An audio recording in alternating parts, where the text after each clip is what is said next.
Endobeso. Kugenda mu mukaaga tifama. Ekintu buli ky'omuziki.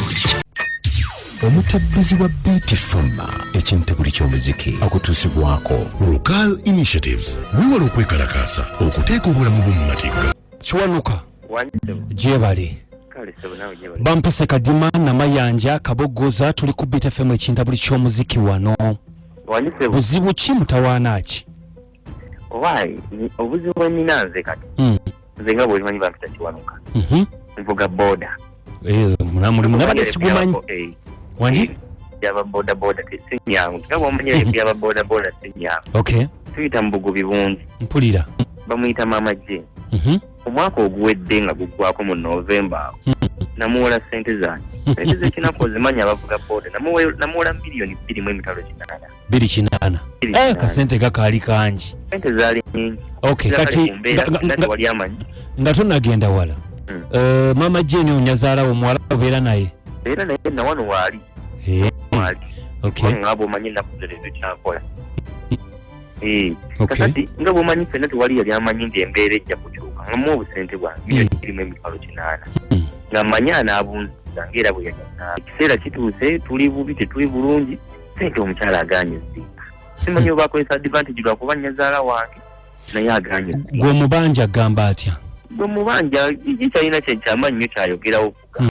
Oba anazikuwa otalina sayini eraga nti oba anazikuwa oba tazikuwa kugamba ali anvuma buvumi kugendayo mubanja okupira kasema omubanja yanvuma buvumi sigamba nti oba ssente tazirina naye azirina emwanyi zonna azirina ziryawo zikiba bukiri mu lusozi naye tayagala kusasula. Ekitegeeza azirina ssente? Azirina ssente alina n'emwanyi zonna mwebusuku mwe ziri ziyiika buyisi bwe ziri omanyi omukyala okubeera ng'akuvuma buvumi tu ssente ezizo mukoddomi we oba gwe omulumba bubi kyalyoka akuvuma wangi nti oba omulumba bubi kyava akuvuma ndowooza abantu babeera bubezina mitima mibi naye omukyala mubanjiza agani nange nensalawo neŋŋamba kamwanike.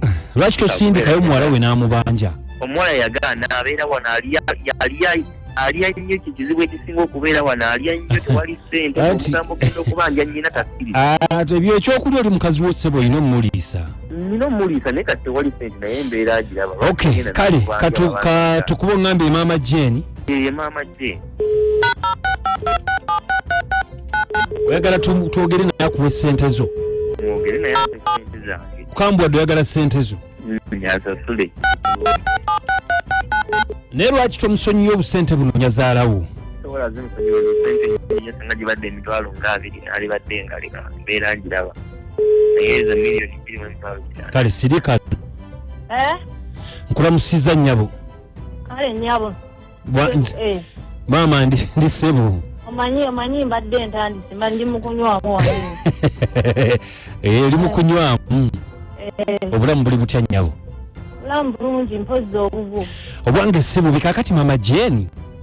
Kiwanuka yatutumye Kiwanuka wa boda mukoddomiwo. Kali waka kano. Akamba kyoyo. Kakati Kiwanuka? Abadde ayagala busente bwe yakuwa $2,800,000. Kati sooka ombuulire gwe akubidde ng'ani gwe? Atukubidde tuli ku radio wano ku Beat FM ekinta buli ky'omuziki then twogereko naawe kuba agambye nti yazikuwa mu gwa 11 ate obusente bw'ababoda obumanyi. Kibadde kimwetagisa ogenda ku radio agende nga nangirira nga bwe yampola obusente kati nze ssaawa zino sikola nzijjewa. Naye atugambye nti okola olina emmwanyi olina ssente. Bamugambye mbuno babanja talya. Nze sinnafuna ssente sinnazifuna era ndiba nzifunye ndizimwa benziba sizifunye. Naye ebbanga ddene kuba kati bw'olaba nti atunnyonnyodde n'atugamba nti ate omuvuma buvumi buli wakubanja. Nti nina okuvuma omusiru oyo engeri gy'obanja nazaalawo bw'otyo ate asusse nawantutte na ku leediyo. Ale gwe lwaki Mama Jane gwe lwaki oba weewola ku mukoddomiwo oba toyagala kukubanja?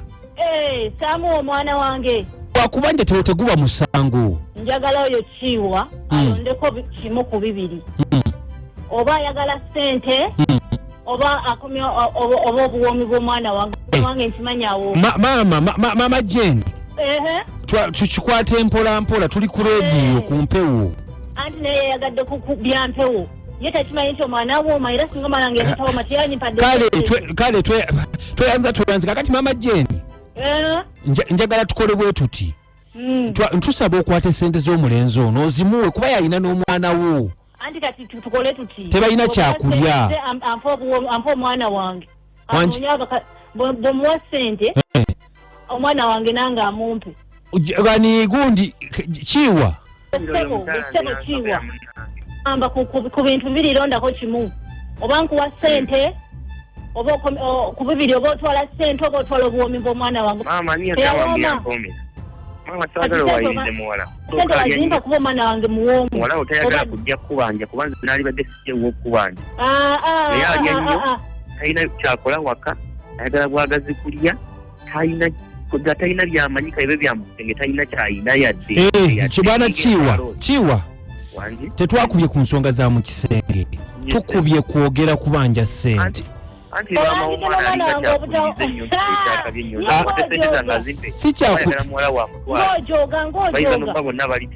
tasobola omukazi osaagala omuteeke mu bino otandise n'okumanyira maama kati akole bw'ati sente sigenda kuzimu ate n'omwana wange amukomewo omusiri oyo embwa eyagala kumumanyira tukakkane saagala mukulize bintu bya kisenge maama ajja kumpa sente zange kiwa totawaana olabika tontegeera kanzije bulungi awo nzikuwera ivu owulira nkisebo nkuwonako olumu onsonyiwe lumu maama tukwegayiridde ebigambo byogera tusabikako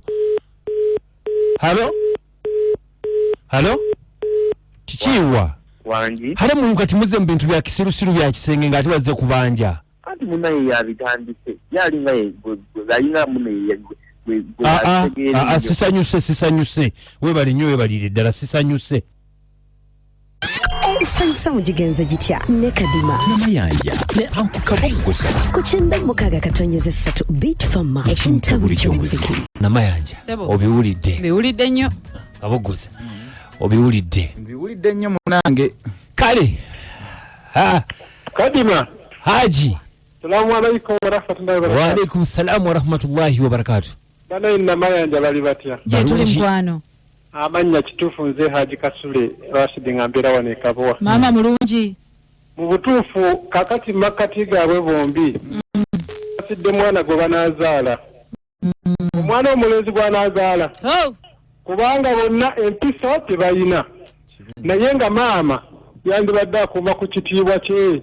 Nakubanga muntu wa kitiibwa nnyo haja tiwuno naye tusigadde ndi Haji Kasule. Assalamu alaikum. Wa alaikum salam wa rahmatullahi wa barakatuh. Mukwano mwebalo tuweereza. Kale maama. Bannange ekyo nga maama. Kugambye naffe tutabuddwa. Kubanga omuntu omukulu lwaki tobeera Musa.